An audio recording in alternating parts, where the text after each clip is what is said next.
Good afternoon, students. Our next topic of data science is three management layer topic from the unit number 2, and the first chapter is operational management layer. So let's start. So operational management layer is a core for the data science ecosystem. Complete processing capability. The layer stores every processing schedule and workflow for the all-inclusive ecosystem. This area enables us to see a singular view of the entire ecosystem. It reports the status of the processing. So basically operational management layer क्या होता है, उससे पहले we are going to study what is framework of data science. Why framework? Because ये जो ecosystem है जो हम लोग ऑपरेशनल मैनेजमेंट लेयर में यूज़ करते हैं वो हमेशा फ्रेमवर्क थ्रू ही बनती है. तो फ्रेमवर्क क्या होता है डेटा साइंस का? The data science included the framework which is depend upon data devices, data collectors, data aggregators, data users and buyers.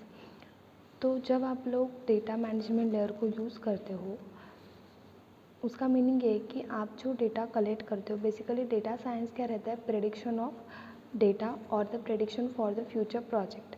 हम लोग क्या करते हैं कि जो हमारे पास डेटा आता है, जो वेरियस सोर्सेज से डेटा आता है, वो डेटा को हम लोग क्लीन करते हैं, विजुअलाइज करते हैं, देन उसमें से जितने भी मिसिंग वैल्यूज़ रहेंगे उसको फिलअप करते हैं. ये हम लोग नॉर्मली डेटा साइंस के लिए करते हैं. बट जितने नंबर ऑफ़ डेटा आपके पास अवेलेबल होता है, structural, non structural, operational data, जो बहुत सारे टाइप्स रहते हैं डेटा के, तो जितने सोर्सेज थ्रू वो अवेलेबल होता है उसको हम लोगों को मैनेज करना पड़ता है. कि ऐसे नहीं कि आज अगर आपके पास 100 वैल्यूज़ आए तो आपने 100 वैल्यूज़ को बहुत इजीली मैनेज किया, उसके ऊपर आज काम किया. बट अगर कल बहुत अच्छे से आपके सोर्सेज चले और आपको 10,000 के ऊपर वैल्यूज़ मिले तो आप लोग कंफ्यूज हो जाएगा कि उसको कैसे मैनेज करना है. तो उसके लिए आपके पास एक हमेशा प्लान होना चाहिए, how to deal with your data. So that is the concept which we are going to study in operational management layer. और ऑपरेशनल मैनेजमेंट लेयर या फिर जो डेटा आपके पास अवेलेबल है वो फुल्ली डिपेंड रहता है इकोसिस्टम पे, और इकोसिस्टम जो है वो डेटा साइंस के फ्रेमवर्क पे चलती है. तो डेटा साइंस के इकोसिस्टम में होता है data device, data collector, data aggregator, data users and buyers. तो डेटा डिवाइसेस में क्या होता है, डेटा डिवाइस लाइक कि आपके जो गेम्स रहते हैं, स्मार्टफोन्स रहते हैं, कंप्यूटर्स है, इसके थ्रू जो है आपको अलग अलग डेटा जो है डेली मिलता है. तो कैसे मिलता है कि लाइक हम लोग बहुत सारे ऑनलाइन गेम्स खेलते हैं, देन लाइव सेशंस लेते हैं, स्मार्टफोन में नए नए अपडेशंस आते हैं, देन कंप्यूटर्स के थ्रू हम लोग डेटा को अपलोड करते हैं. लाइक आपका फेसबुक है, इंस्टाग्राम है, इसके ऊपर डेली हम लोग कुछ ना कुछ जो है अपडेट करते हैं, स्टोरीज डालते हैं. तो इससे जो है आपका डेटा जो न्यू डेली जनरेट होता है. Second step of ecosystem which is data collectors. तो डेटा कलेक्टर्स के अंदर क्या होता है, फ़ोन्स, टीवी, इंटरनेट के थ्रू जो डेटा आपको जनरेट हुआ है उसको हम लोग कलेक्ट करते हैं for the future reference. For example अगर मुझे सपोज़ कोई वेबसाइट क्रिएट करनी है फॉर माई एरिया, अगर वो एक होटल की वेबसाइट है, तो मेरी एरिया के लोग क्या सोच रखते हैं या फिर मेरे एरिया के लोगों को क्या पसंद है, इसके बारे में मैं सर्वे करूँगी, अलग अलग सर्वे करूँगी कि पर्टिकुलर जो एज ग्रुप है लाइक 10 to 15 वाले लोग क्या पसंद करते हैं, 15 to 25 एज वाले लोग क्या पसंद करते हैं. तो मैक्सिमम रेटिंग जो सोर्सेज से मुझे मिलेगी या फिर मैक्सिमम डेटा मुझे जो सोर्सेज से मिलेगा, मैं उसके अकॉर्डिंग ही अपना काम स्टार्ट करूँगी. तो इस तरीके से जब मैं अलग अलग डिवाइसेस के थ्रू डेटा को कलेक्ट करूँगी, पहले तो डेटा जनरेट होगा अलग अलग डिवाइसेस से और उसके बाद मैं डेटा को कलेक्ट करूँगी. Then third step of ecosystem which is data aggregators. The website, credit cards, media, that ये जो सारी चीज़ें रहते हैं जहाँ से आपको जो है डेटा को सबमिट करना है या फिर आपको वहाँ से डेटा जो है आपके यूजेस के लिए मिल जाता है. Then at the end data user and buyers. तो यहाँ पे जो है आप लोगों को डेटा को ख़रीदना भी रहता है या फिर कभी ऐसे कुछ ऑफ़र्स लगे हैं, लाइक सपोज़ मिंत्रा पे वगैरह आप लोगों के पास ऑफ़र्स आते हैं, अमेज़ॉन पे ऑफ़र्स आते हैं, तो ऐसे टाइम पे आप लोग क्या करते हो, मैक्सिमम व्यूज़ आप लोग वो ऑफ़र्स पे डालते हो। तो इससे क्या होता है, एक पर्टिकुलर डेटा जनरेट होता है कि पर्टिकुलर एज ग्रुप वाले ये ऑफ़र्स के लिए सबसे ज़्यादा विज़िट किए थे। तो कंपनी उसके अकॉर्डिंग उनके स्ट्रैटेजीज़ बनाती है फॉर द बिज़नेस।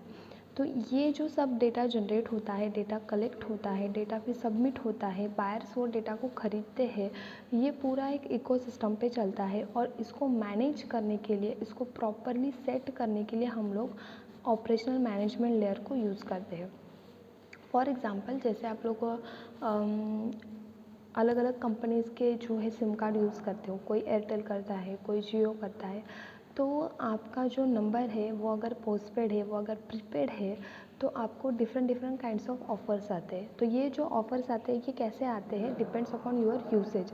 अगर आप ऐसे यूज़र है जो मैक्सिमम कॉल करते हैं, तो आप लोग जब रिचार्ज करोगे तो आपको मैक्सिमम कॉल के जो भी ऑफ़र्स रहेंगे, रिचार्ज के जो भी ऑफ़र्स रहेंगे वो आएंगे। अगर आप लोग सबसे ज़्यादा इंटरनेट यूज़ करते हो और आपके कॉल्स बहुत कम होते हैं, तो आपको वही ऑफ़र्स मिलेंगे कि जहाँ पे आपको अनलिमिटेड डेटा मिले। तो इससे क्या होता है, बिज़नेस स्ट्रैटेजी लाइक कस्टमर क्या चाहता है उसके अकॉर्डिंग कंपनी ऑफ़र्स को जनरेट करती है। तो ये पूरा डेटा जो है मैनेज करने के लिए हम लोगों को ज़रूरत पड़ती है ऑपरेशनल मैनेजमेंट लेयर की, और ये पूरी फुल्ली डिपेंड रहता है इकोसिस्टम के ऊपर। Then the operational management layer is a core store of data science ecosystem, complete processing capability. The layer stores the every processing schedule and workflow for the all inclusive ecosystem. This area enables us to see a singular view of entire ecosystem. It reports the status of the processing. तो जहाँ से आप लोग data को collect करते हो, वो जो कलेक्शन रहता है उसके ऊपर प्रोसेसिंग करने का काम सबसे पहले ऑपरेशनल मैनेजमेंट लेयर में होता है। और इस तरीके से उसका जो डायग्राम है, इस तरीके से जो है डेटा साइंस में उसका काम होता है। तो आप लोग यहाँ पे देख सकते हैं, फंक्शनलिटी लेयर है, ऑडिट लेयर है, ऑपरेशनल लेयर है, यूटिलिटी लेयर है। तो यूटिलिटी लेयर यानी फिजिकल लेयर, जहाँ पे सबसे पहले जो है आपका डेटा अपलोड होता है।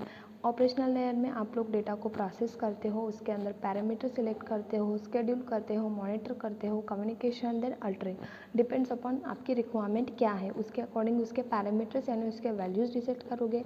स्केड्यूलिंग यानी आपको वो डेटा कब कब चाहिए, कहाँ पे यूज़ करना है। मॉनिटरिंग यानी वो डेटा को चेक करना। कम्युनिकेशन यानी वो डेटा को पर कैसे काम करना है उसके बारे में डिस्कस करना। देन उसके बाद आता है ऑडिट लेयर। ऑडिट लेयर के अंदर आप लोग ऑडिटिंग, आपको पता है ऑडिटिंग यानी जो भी आपने काम यहाँ पे किया है उसको क्रॉस चेक करना, that's called audit. Balance and control, अगर आपके कुछ मिसिंग वैल्यूज़ है, आपका रॉन्ग ट्रैक पे डेटा चल रहा है या फिर आपको कुछ और ज़रूरत है डेटा की, दैट इज़ बैलेंस। कंट्रोल यानी यहाँ तक आप लोग जैसे पहुँचे हों तो उसके अकॉर्डिंग डेटा अगर आपका सही है तो आपको डेटा को बैलेंस या फिर कंट्रोल करके रखना है। सबसे लास्ट में आता है फंक्शनल एरिया लेयर, जहाँ पे आप लोग डायरेक्टली जो है डेटा को ट्रांसफ़र करोगे और उसके बारे में रिपोर्ट दोगे। मतलब अगर suppose as a user, suppose मुझे अगर एयरटेल के कस्टमर के कुछ नंबर चाहिए, सपोज़ मैं अगर एक बैंक में काम करती हूँ, हमारे बैंक में एक पर्टिकुलर ऑफ़र चल रही है, तो मैं क्या करूँगी, एयरटेल, मेरे पास कस्टमर के नंबर नहीं है, मुझे नंबर मिलेंगे कहाँ से, टेलीकॉम कंपनी से। तो मैं टेलीकॉम कंपनी को कांटेक्ट करके उनके पास से एक पर्टिकुलर एज ग्रुप का डेटा जो है परचेज़ करके लूँगी। तो देखो आपको ऐसे बार बार कॉल आता है कि लोन चाहिए या फिर आपकी LIC की कोई ऑफ़र है, या फिर हमारे पास ये ऑफ़र चल रही है। तो ये क्यों आता है, बिकॉज़ वो जो लोग रहते हैं जो आपको ऑफ़र देते हैं, उन्होंने एक पर्टिकुलर टेलीकॉम कंपनी से डेटा जो है परचेज़ करके लिया रहता है और कंपनी उनको वही डेटा देती है जहाँ से उनको प्रॉफिट मिलेगा। तो ये सारी चीज़ें जो है बिज़नेस लेयर में होती है या फिर ऑपरेशनल लेयर में होती है। तो ऑपरेशनल लेयर के अंदर सबसे पहले जो है, जो डेटा के ऊपर ऑपरेशंस होगा, ऐसे डेटा को सिलेक्ट किया जाता है। देन उसके बाद आता है प्रोसेस स्ट्रीमिंग, ऑपरेशनल का ही सेकेंड पार्ट है। Process stream definition and management. तो स्ट्रीम यानी क्या, the process stream definition are the building block of data science ecosystem. This section store all current active processing scripts.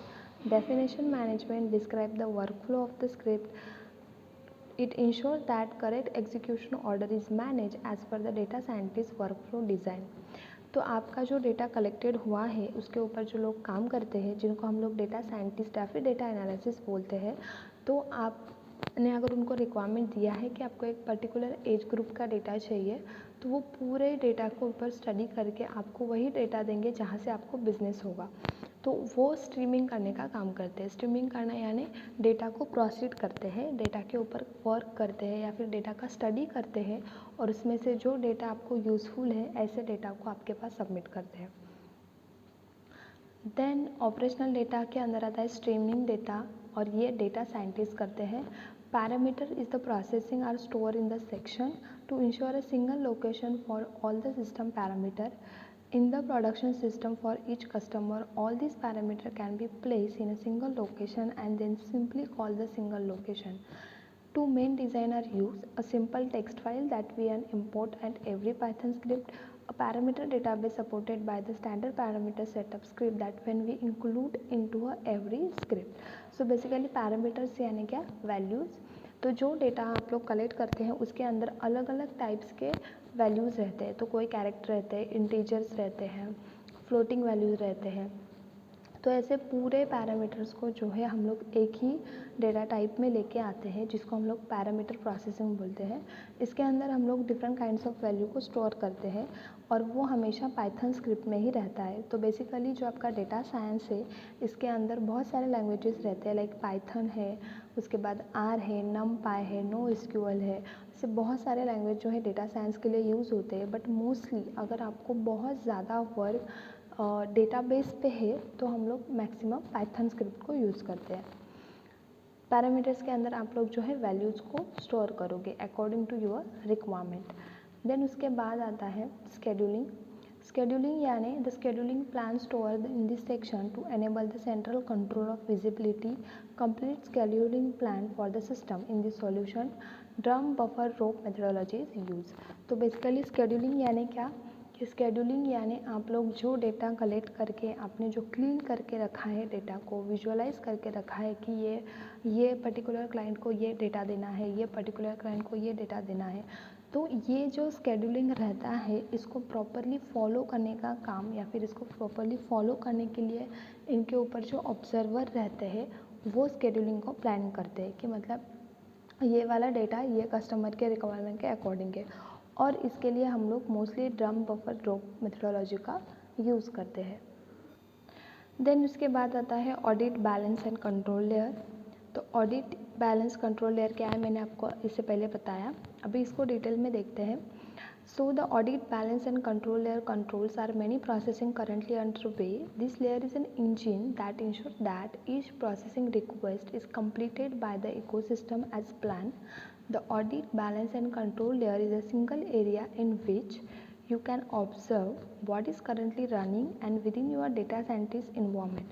It records process execution statistic, balancing and controls, reject and error handling, faults code management. तो जैसे आपने data को select किया, data को आपने aggregate किया, ख़रीदा, जैसे आपकी रिक्वायरमेंट है, तो ये जो सब प्रोसेस चलता है एक पर्टिकुलर क्लाइंट के लिए चलता है। एज अ डेटा साइंटिस्ट और एज अ डेटा एनालिसिस्ट आप लोग डेटा को जो है हमेशा ऑब्जर्व करते हो, उसको ऑडिट करते हो, बैलेंस करते हो और कंट्रोल करते हो।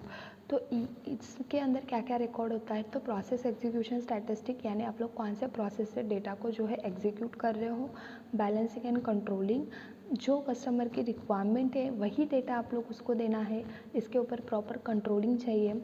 Rejects and error handling, in case जो आपने डेटा कस्टमर को दिया है उसने रिजेक्ट किया तो उसके अंदर कुछ ना कुछ एरर रहेगा, तो वो एरर को आपको प्रॉपरली हैंडल करना है। फॉल्ट कोड्स मैनेजमेंट, अगर इन केस अगर कोई प्रॉब्लम जनरेट हो गया, कस्टमर को डेटा नहीं पसंद आ रहा है, या फिर कस्टमर को डेटा पसंद आया बट उसमें से वो रिज़ल्ट नहीं आ रहे हैं जो हम लोग एक्सपेक्ट कर रहे थे, तो ये सारी चीज़ें फॉल्ट कोड्स मैनेजमेंट में जाती है। तो इस तरीके से जो है ऑपरेशनल मैनेजमेंट लेयर काम करता है फॉर द डेटा साइंस, जिसके अंदर हम लोग डेटा को कलेक्ट करते हैं, क्लीन करते हैं, विजुअलाइज करते हैं, देन उसके ऊपर हम लोग काम करते हैं ऑडिट, बैलेंस एंड कंट्रोलिंग का।